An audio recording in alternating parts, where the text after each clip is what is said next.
Yeah, definitely. Like, I was on the mats with Connor in preparation for this fight, and just being somewhat a part of that camp was cool to me. It was great. There was a great energy about the gym. I think everyone was really really enjoying just his presence and his aura that he brings, and it was very infectious. So that all lit a fire under most of the team's belly, and yeah, we got some great weeks training in, and it's just to be around someone who's been there, done it, and still wants to come back and do more. It's very motivating for me to see that.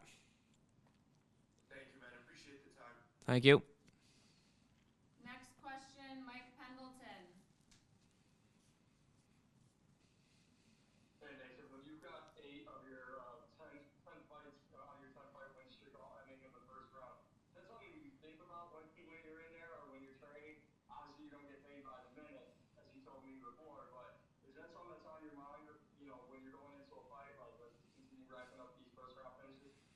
Not necessarily. Like, obviously, it's ideal if you can finish within 2 rounds, ideally in one. But I'm always mentally prepared for 3 rounds because it doesn't always go the way you want sometimes. And if I was to put all my eggs in the one basket in hope of a first round finish and I didn't get it, some people can get deflated from that. But I don't. I fight every round or every fight as if it's a 3 round fight.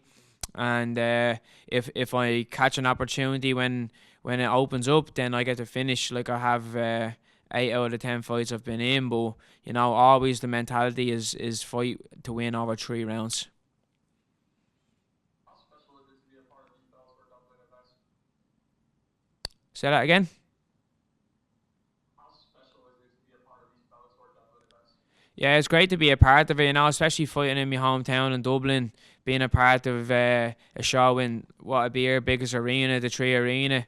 Like, I only said yesterday that I fought here 7 years ago when I think it was my second pro fight. I was only a young kid in the game, and I didn't think I'd reach the heights I've reached now. So to be here, this is going to be my fourth time fighting in this arena on Friday. So to have like almost like a permanent residency in the place is pretty cool, and it's a testament to how hard I've worked over the last few years. Last one for me, I appreciate the time. You've been very open recently about mental health, and that's obviously something not only we don't see from fighters, we don't see from men a lot. Why is that something that you're so confident in sharing with the world, and it's something that can help so many people? I think I'm just like an open book. I don't really care what people think of me or whatever like that. So being open and honest about things like that can show and add layers to me as a person. And I think when you open up like about things like that in the past, it actually makes you stronger as a person because it shows you're not ashamed of who you are, what you've been through, and how far you've come. So that's the main reason why I think I opened up, is just to show that there's more layers to me than the person that I was in the past, and that I'm comfortable in my own skin.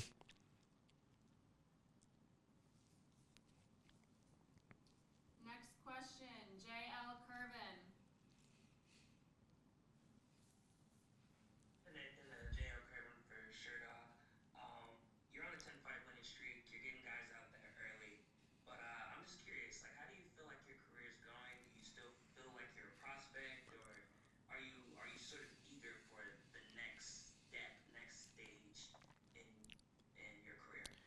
Yeah, like, I still feel like I am a prospect. That, like, I've 12 fights behind me, about to be 13 on Saturday. But I'm still quite fresh in this pro career of mine. Like, I've only really gotten the ball rolling over the last 3 years, so I'm definitely still a prospect.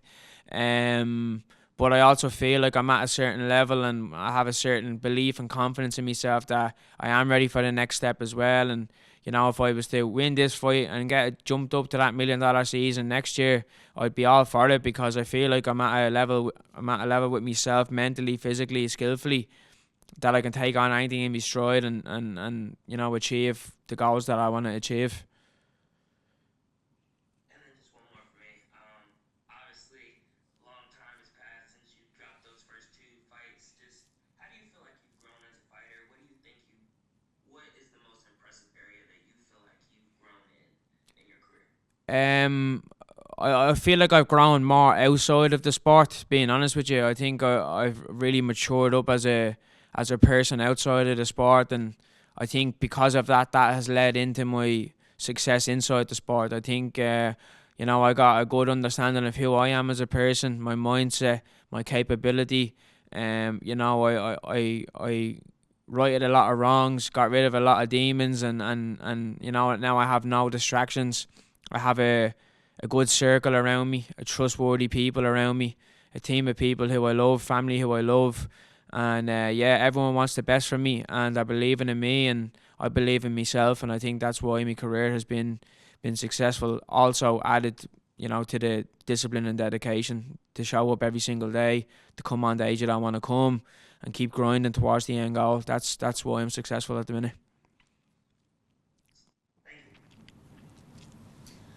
Next question, Andrew McCarroll. Hi Nathan, how you getting on? How you doing? I just wanted to ask, how was the experience of fighting in Madison Square Garden, like the Mecca, the history that goes along with that? What was that like coming off the back of, what you were saying was a pretty dark time for you, and then to go to that? Does that kind of justify the journey you've been on? Yeah, it was unreal. Quite, I was taken back by it in a sense. It was just I'm a local lad from Finglas, and to have an opportunity that most people dream of having in all the combat sports or all professional sports, to have that chance to fight in that arena. It was unbelievable, and like I said, it was quite humbling in a sense to show that like I'm doing something right, and I'm tipping away the right way, and good opportunities were coming because I've been putting the work in, and it gave me a real boost to know that if I'm getting these opportunities so early in my career, there's only going to be better opportunities to come future down the line. So it was a real taken back moment for me, but it also lit a great big fire under me. And can I just ask as well, how important is it for you? You kind of touched on it there, to be seen as a positive role model, like not only in the sport, like you said, in English, in your community as well, and as a representative. Like, what does that mean to you? Yeah, it means a lot. Like, obviously, there's a lot of young lads out there misguided, misplaced, don't know what they're doing or where they want to be in life, or have maybe slipped up many times and they feel they can never get out of a hole they're in. But I'm a clear indication that you can do that. Now, the word role model is very heavy, and it weighs it down a lot on people. Like to say that I'm a role model, because I'm still not perfect. I'm still finding myself. I will slip up probably again in the future and make mistakes, but I'm a work in progress, and I think just me knowing that I'm a work in progress and I'm trying to better myself, and doing things, taking the right steps is a good indication as to why I am probably a role model that I am. Is because like I'm an open book. I know I'm not perfect, but I want to be bettering myself all the time, trying to get to the next step. And I think as long as I'm doing this and people are aware and seeing it and taking on board what I'm doing, I think it can have a really good impact on a lot of young lads' lives, definitely. Really appreciate it. Thanks a lot. Best of Thank luck with you. everything. Next question, Ryan Rappaport. Hey Nathan, Ryan Rappaport, Fight Capital. What's going through your head when you are about to walk into the cage and right before that bell rings? Because you come out so aggressive. I'm just curious, like, what are you thinking about as you start to run out and start swinging hands? What am I thinking about? To be honest, I'm not really thinking anything. I think there's no time for thinking at that point. You're just getting immersed in the action, in the craziness of the moments ahead of you. I don't think too much. If I am thinking anything, I suppose I'm thinking, be aggressive, be sharp. You know, you know, don't let this lad come in and get a step ahead. So my thing is always be the aggressor, be the person who's more dominant from the bell, and win every second of every round. So I think I'm just thinking, don't let this guy get one step closer to his dreams. I want to get one step closer to mine, and just win every minute of every round. That's normally what I'm thinking. And congratulations on getting your black belt. You know, I know it was a 14-year journey in Brazilian Jiu-Jitsu. This is not something we get to see from you a whole lot, but where do you kind of see your grappling fitting into your game of how aggressive you are with your hands? Yeah, I've been in grappling my whole life, so it's a nice backup plan. I know that I've worked on my striking a lot the last while to bring it to a certain level where I'm so complete in all areas of the game. But it's just nice to know that if someone is predominantly a grappler and they want to grapple me, I have a certain level of skills that can be really aggressive or defensive in whatever scenario I'm in the cage. But it gives me a little bit of reassurance, and it also gives me a bit of an incentive to take risks with the striking, to know that if I am put on my back or put in a or trying to get taken down, I have great grappling defense, takedown defense, and I have really good skills off me back on the ground. And it's a form of reassurance. That's what I'd say. Great, thank you so much. Thank you. Next question, Hader Pervez. Hello, Nathan. Can you hear me? Yep. This is Hader from For Fighting's Sake. You mentioned on Instagram this week that you're having a good weight cut and you're lighter than usual. What would you attribute that to? Was it your diet or did you change something in your training? No, it's just me nutrition. I fought 12 weeks ago on Bellator Belfast, and I got straight back into training for this one. So I didn't really have much time to get out of shape. I've always kept on shape. Been working with my nutritionist Eric Pena, and we've been just on the ball with the plan thus far. And if anything, I was a bit more, because I'm at a certain weight where I can kind of, I can take it disciplined, but also still not be too disciplined and still make weight easy. But this time around, I wanted it to be as smooth as possible. I wanted to lose the least amount of water as possible. So I decided to fine tune it a little bit sooner. And since I've done that, I've come in. Well, I'm saying I'm a little bit lighter. I'm the weight I am every single time before I start my sweating process. So, but it just came off a little bit easier this time around. I'm very glad to hear you had a healthy weight cut and it's good that you're not cutting too much water. I was also going to ask, how do you feel about moving up the card? And would you say there's extra pressure that comes with that?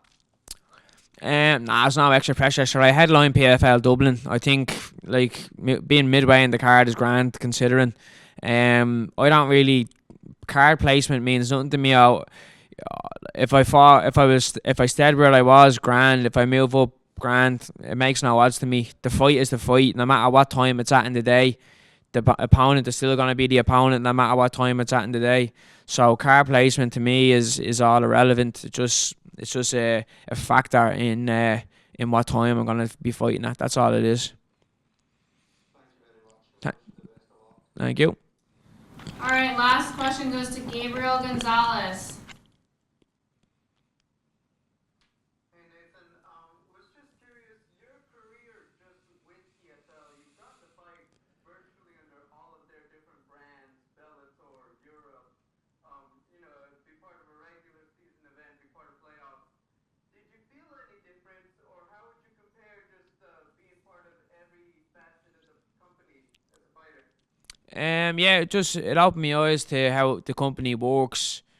Being around people who are, in the season or in the playoffs or Challenger Series or just not normal one-off fights on Bellator. Just opened my eyes to a lot of other people's,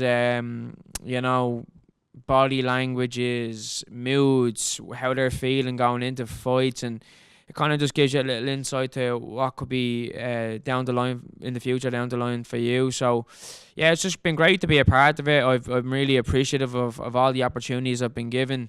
I'm really grateful for all the opportunity I've been given, and for the PFL team to have such faith in me to give me these opportunities. It's quite reassuring that these guys are gonna look after me and they're gonna make sure that I have the best time in this company, and they're gonna give me the best opportunities to further my career. And yeah, it's just great to be a part of it, and I'm really delighted to be a part of such a great organisation.